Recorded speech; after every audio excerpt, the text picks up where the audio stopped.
Watanzania tuwe makini, tusiwasikilize sana walioko nje.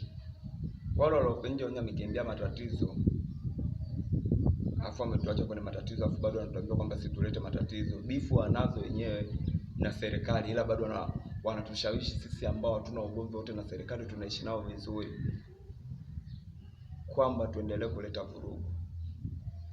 Kwa hiyo kwanza ni jambo lisilowezekana.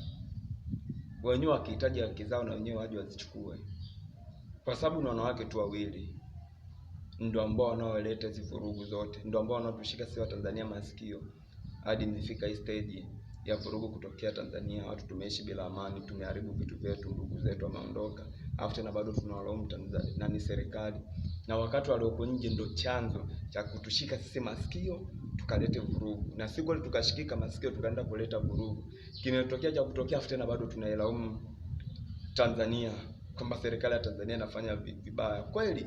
Yaani kama mwenyewe ukikaa ukipiga mahesabu ukifikiria, kweli serikali ilisema kwamba sisi tuandamana watu tulete vurugu? Serikali ya Tanzania imeongea hivyo?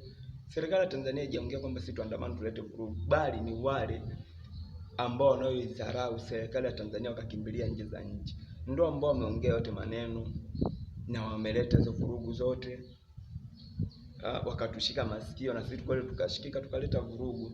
Leo hii sasa tuwalaumu wale ambao walikuwa wanatuchochea sisi, tunawalaumu hao ambao tulikuwa nataka tugombane nao? Kweli? Hilo jambo linauma sana. Mimi ni King Bad tajiri, na mimi nitazidi kuongea, sitoacha kuongea. Inabidi Watanzania tuwe makini na tupendane na tujifunze kitu, tusifanye kitu kwa kukurupuka.